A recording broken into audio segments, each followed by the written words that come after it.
जशें आदामा वरवीं सगळे मरतात तशें जेजू क्रिस्ता वरवीं सगळे जिवंत जावंक पावतात.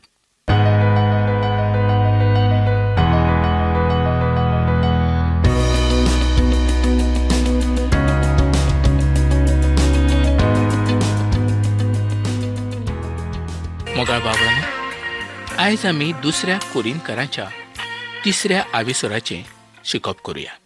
देवाच्या उतरा वरवीं आमकां दिसान दीस ओत्मीक जिवितांत मुखार वचूंक आदार फावो जाता आनी देवूच आमकां सगळ्या गजालींनी आदार फावो करता. त्या पासत आमी ताचे चड आनी चड उपकार आठोवंक जाय. आतां आमी आयच्या दिसाच्या देवाच्या उतरान पळोवया आनी पळोवया की देव आयज आमकां कितें शिकयता आनी कसली आज्ञा करता. आयज आमी नव्या आविसराची सुरवात करतले. हो नवो आविसर जावन आसा 2 कोरिंथकारांची आनी 3रो आविसर.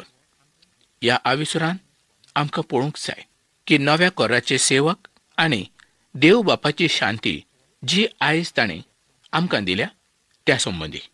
फाटल्या कार्यावळीन आमी पळयल्लें आसलें की देवाच्या पोरजेक केदींच आर फावो जावचे ना, तर ते सदांच जैतिवंत जावन आसात. तांकां सदांच जैत मेवतलें. देव बाप दोनया जेजू क्रिस्ता वरवीं सदांच आमकां मोगान पळयता आनी मोगानूच तो आमकां येवकार दिता.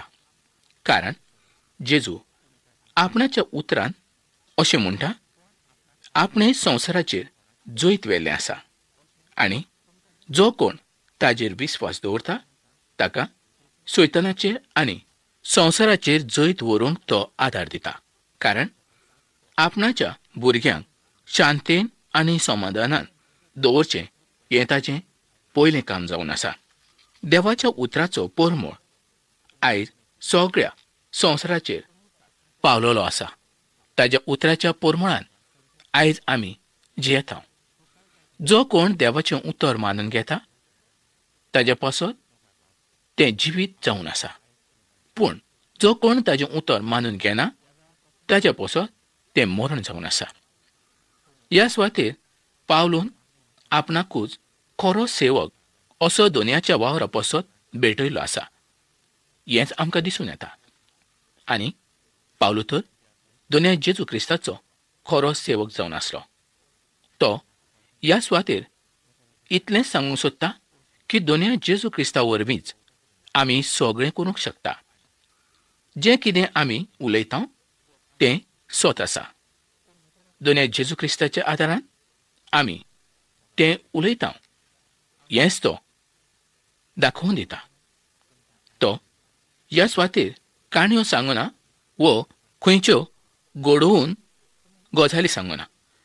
दुसऱ्या आविसरांत पावलो दोनयाच्या वावरा संबंदी आनी सेवे संबंदी आपणाचें उलोवणें करता. तर आतां 3ऱ्या आविसरांत आमकां तो कितें शिकयता हें आमी पळोवया. ह्या सुवातेर ताणें केल्लो वावर आमकां पळोवंक मेळटा. आमची सेवा ही देवाच्या वरवीं जावन आसा काय ती मनशाच्या येवजणेन आसा हेंच तो ह्या सुवातेर आमकां दाखोळ करून दाखयता. तर आतां पळोवया आमकां ह्या 3ऱ्या आविसरांत कितें पळोवंक मेळटा तें. आयज आमकां पळोवंक जाय की 2 कोरिंथकारांच्या 3ऱ्या आविसराचे 1 ते 11 वळींनी. तर पयले सुवातेर वाचूया पयली ओळ. आमी नव्यान आमचीच वडवी सांगूंक सोदता काय? कांय जाणांक गरज आसा तशी आमकां तुमचेशी वचूंक मोजत वत्राची गरज आसा? ना. मोगाळ बाबरांनो, आयज ह्या सुवातेर जे प्रस्न आसा ते ह्याच पासत की आमी जिवंत आनी खऱ्या देवाचे सेवक जावन आसा. आमकां कोणाच्या चिटीची गरज ना. पावलोकूय असल्या चिटीची गरज ना. 2 कोरिंथकारांची 2 आविसर 2 आनी 3 ओळ. आमचें पत्र म्हटल्यार तुमीच. तें आमच्या काळजांत बरयल्लें आसा आनी सगळे मनीस ताची वळख घेवंक आनी वाचूंक शकतात. दुबावाविणय तुम्हीच क्रिस्ताचें पत्र ते आमी तयार केलां आनी शाळेन न्हय बोगोर जिब्या देवाच्या ओतम्यान बरयला. फातरीचेर न्हय बोगोर मनशाच्या काळजाचेर बरयला. खरेंच मोगाळ भावणानो, आमी जावन आसात दोनयाच्यो जिव्यो आनी खऱ्यो चिठी, म्हणजेच आमी ताची पत्रां. पावलू हेंच दाखोळ करता की आमी जावन आसा आयज जिव्यो चिठी आनी लोक आमकां वाचतात. हाचोच अर्थ असो की आमच्या जिविता वरवीं देवाचो बरो संदेश परगट जावंक पावता. मोगाळ बाबळांनो, अशी एक म्हण आसा की फळां वेल्यान झाडाची परिक्षा जाता व फळां वेल्यान झाड वळखूंक पावता. तशेंच आमच्या कोरण्या वेल्यान लोकांक देवाचो मोग समजून येता. आमचें जिवीत देवाच्या उतराचेर आटापलेलें आसूंक जाय. आमी कितें शिकल्यात व आमचें जिवीत कशें आसा हें आमी सांगची गरज ना, तर तें आमच्या वागण्या वेल्यान लोकांक समजून येतलें. सोबेचें जिवीत दोनया जेजू क्रिस्ताची शिकवण दाखोळ करता. पूण आयज आमकां असलें जिवीत पळोवंक मेळना.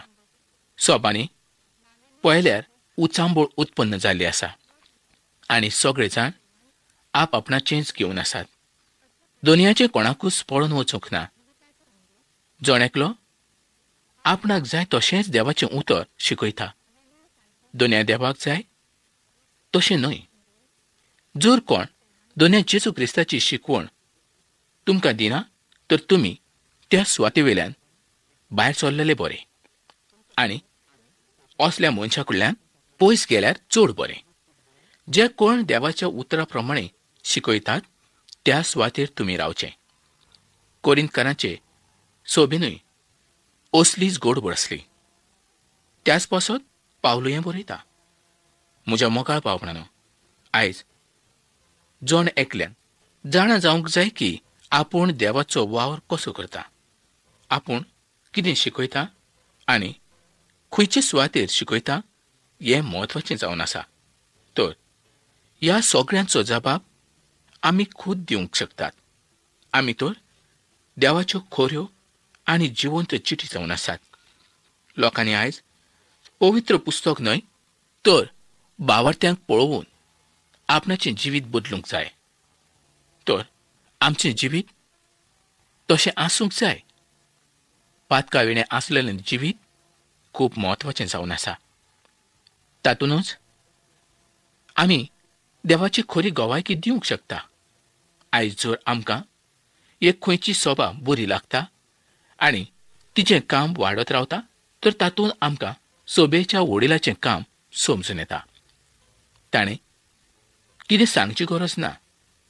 आमी क्रिस्ताच्या खऱ्या आनी जिवंत उतरा प्रमाणे चलताच हेंच आमकां त्या सुवातेचेर दाखोवंक मेळटा आनी लोक तें पळयतात. क्रिस्ताच्यो आमी खऱ्यो चिटी जावन आसात. इश्टानो, हें तुमकां स्वताचें दिसना? 2 कोरिंथकारांची 2 आनी 16 ओळ. आमचें जिवीत देवाच्या उतराचेर आटापलेलें आसा. इश्टानो, जर देव आपणाच्या वावरा पासत खंयच्या एका व्हड मनशाक उपेगान हाडूंक पळयता तर ती देवाची येवजण जावन आसा. पूण देव आयज व्हड मनशाक न्हय तर अस्कोत गरीब असल्याच मनशाचो उपेग करून घेता. त्याच पासत ताणें आमकां विचून काडलेलें आसा. जर आयज तुमी देवाचो वावर तुमचे खुशे प्रमाणे केलो तर तो लोकांक फायद्याक पडचो ना, तर तो वायटाक पडटलो. आनी देवाचो वावर देवाचे खुशे प्रमाणेच करूंक जाय आनी देवाचे खुशे प्रमाणेच तो जावंक जाय. तेन्नाच ताचो उपेग सगळ्या संवसाराच्या लोकांक उपेगाक पडटलो. तांच्या फायद्याक तें उतर पडटलें. आनी जी गजाल देवाचे खुशे प्रमाणे जावंक पावता ती फकत देवाच्या येवजणेंत आनी देवाच्या वावरा उद्देशीन जावंक पावता. आयज आमचे वस्तुकी आमी कांयच करूंक शकना. जर देवान ह्या सुवातेर म्हाका दवरूंक नासलो आनी आपणाच्या वावराक तयार करूंक नासलो तर हांवूय देवाचें उतर ह्या सुवाते वयल्यान परगट करूंक शकचो नासलो. मोगाळ भावभयणो, पवित्र पुस्तक हें देवाचे सुचोवणेन बरयल्लें आसा, मनशाचे येवजणेन न्हय. पवित्र पुस्तकांत पोरनो करार आनी नवो करार अशीं 2 पुस्तकां आसात, आनी ह्या दोनूय पुस्तकां वरवीं देव आमच्या लागीं आयज आनी सदांकाल उलयत रावतलो. आयज तो ताच्या उतरां वरवीं आमच्या लागीं उलयता. पोरण्या कारणांत सुमर्थ आमकां पळोवंक मेळटा, आनी सुमर्थ ही आमचे पातक, आमची चूक हें आमकां दाखोळ करून दीत आसा. जर देवान 10 आज्ञा मोजेसाक दिल्ल्यो आसल्यो तर त्यो खूब म्हत्वाच्यो आनी मोलाच्यो आसल्यो. पूण 10 आज्ञा ताणें फातराचेर बरयल्ल्यो आसल्यो. आपणाचे पोरजेन ह्यो 10 आज्ञा मानच्यो, पाळच्यो अशी देवाची येवजण जावन आसली. सुमर्थ पाळप बरेंच आगळ जावन आसा. त्याच पसत ती कोणाच्यान पाळूंक जाली ना, आनी त्याच पसत देवान आपणाच्या पुताक ह्या संवसारांत धाडून दिलो. सुमर्थ नाश करूंक न्हय, कायदो बदलूंक न्हय, आपणाचो मोग दिवंक. संवसाराच्या लोकांक खऱ्या आनी जिवंत देवाची वळख मेळची हीच देवाची येवजण जावन आसली. तर मनशाक मरणाची खास्त ही फावो जाल्लीच आसली, कारण ताणें सुमर्थ पाळूंक ना, आनी त्याच पसत तांचेर खास्त आयिल्ली आसली. मोगाळ भावभयणो, सुमर्थी उद्देशी मरण हें आसलेंच. सुमर्थीन फकत पातक दाखोवन दिलें, चूक दाखोवन दिली, पूण पातकाचें बोगसणें मात तातूंत नासलें. पातकाचें बोगसणें फकत दोनया जेजू क्रिस्ताच्या रोगता वरवींच आमकां फाव जाता. मोगाळ भावभयणो, तुमी वळखतात दाविदाक. दावीद हो राजा जावन आसलो. दाविदान आपणाच्या जिवितांत कितें केलें हें जायते फावटी तुमी आयकलां आसतलें. दावीद जावन आसलो एक खुनी मनीस. ताच्या हातांतल्यान जायतें रोगत वारवलें आसलें. मोगाळ भावभयणो, मनशाचे जाणवायेन खंयचेंच काम सारकें जावंक शकना. मनशाची जाणवाय आनी देवाची जाणवाय एक जावंक शकना. दावीद हो एक ल्हान मनीस जावन आसलो, सादो मनीस जावन आसलो. तो एक राखणो जावन आसलो. देवान ताका एक राजा केलो. पूण जेन्ना तो पातकान पडलो तेन्नाच देवाची कामां जीं ताच्या उद्देशी पूर्ण जावची आसलीं तीं पूर्ण जावंक ना. ती कामां ताच्या पुताच्या उद्देशी पूर्ण जावंक पावलीं. हें कित्याक? तो ताच्या हातांतल्यान घडलेल्या पातका उद्देशी. देवाचें उतर पातकी मनशाक जिवीत दिता. पूण सुमर्थ आमकां जिवीत दिवंक शकना. सुमर्थी वरवीं आमची पातकां नाटक जायना, तर मनीस पातकानूच मरण येता. सुमर्थी वरवीं जिवीत ना, तर दोनया जेजू क्रिस्ता वरवीं आमकां जिवीत आसा. आनी हें जिवीत सासणाच्या सासणाक तोखता तसलें जिवीत जावन आसा. जशें आदामा वरवीं सगळे मरतात, तशें जेजू क्रिस्ता वरवीं सगळे जिवंत जावंक पावतात. 2 कोरिंथकांची 3 आविसर 12 ते 18 वळींनी आतां आमी पळोवया. मोगाळ भावभयणो, ह्या सुवातेर पावलो कित्या संबंदी उलयता जायत? आमकां ह्या सुवातेर हें जाणा जावन घेवंक जाय की इस्रायल पोरजेक 2 वेळा सुमर्थ दिल्ली आसली. जेन्ना दोनयाचो चाकोर मोजेस सिनाय पर्वताचेर गेलो तेन्ना देवान ताका फातराच्यो पाटयो दिल्यो, आनी देवबापान खूद आपणाच्या हातान त्या फातराच्या पाटयांचेर बरयल्लें आसलें. आनी त्याच आज्ञा वरवीं इस्रायलाचे पोरजेक आपणाचें जिवीत मुखार व्हरूंक जाय आसलें. जर तांणी देवाच्यो आज्ञा सांबाळलेल्यो आसल्यो तर तांकां जिवीत हें मेळटलें आसलें. पूण तांचे लागीं त्यो आज्ञा सांबाळूंक जाल्यो ना, आनी त्याच आज्ञे वरवीं तांचो नाश जावंक पावलो.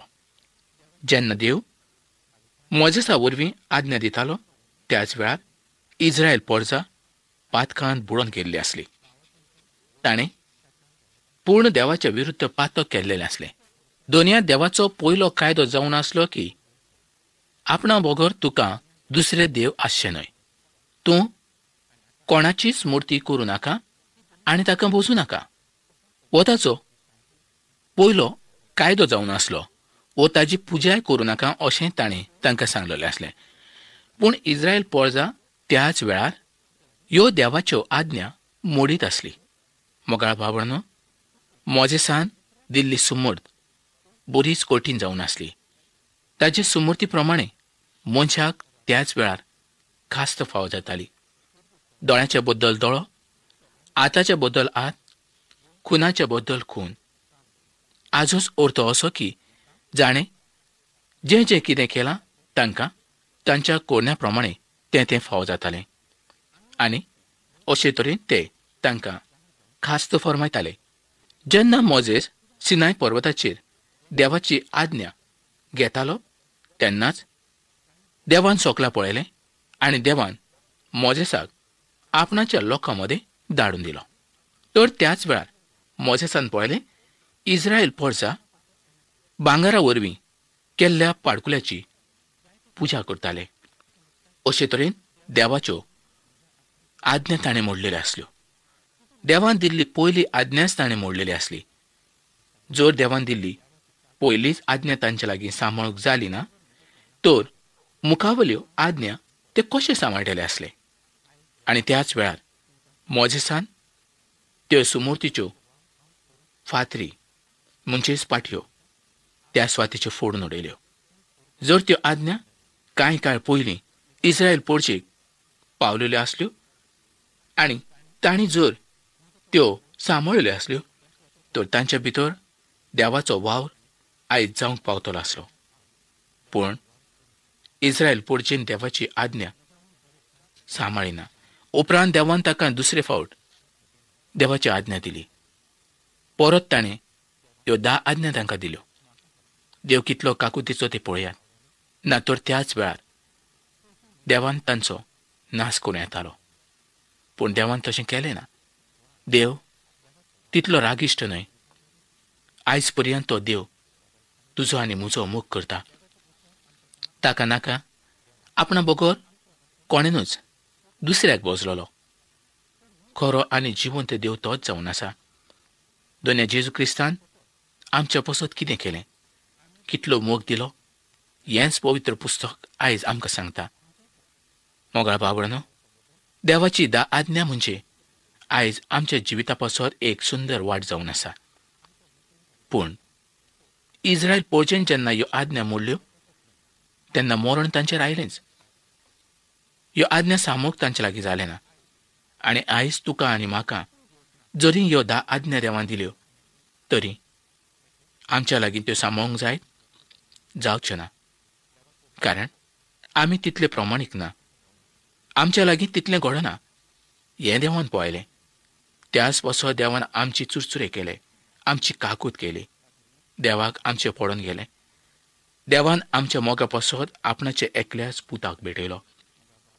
तुजो आनी म्हजो नाश जावचो न्हय. आमकां जिवीत मेळचें. सासणाचें जिवीत तुका आनी म्हाका मेळचें हीच देवाची येवजण जावन आसली.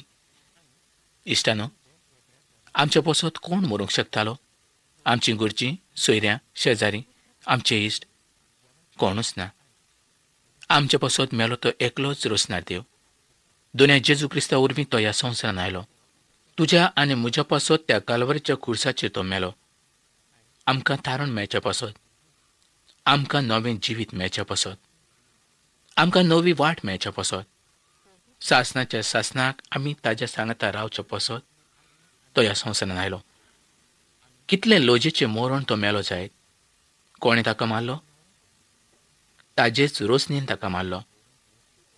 एक देव जावन ताणें मनशाची कूड घेतली, मनशाची लॉज घेतली, मनशाचें दूख आपणाचेर घेतलें, मनशाचीं पातकां आपणाचेर घेतलीं. तो पातकी जालो आमच्या पासत. ज्या सुवातेर आमी मरूंक जाय आसले त्या सुवातेचेर तो मेलो. जी खास्त तुका आनी म्हाका आयज फावो जावंक जाय आसली ती खास्त ताणें घेतली. तो शिरापलेलो असो जालो. चोरांच्या मदें तो चोर असो जालो.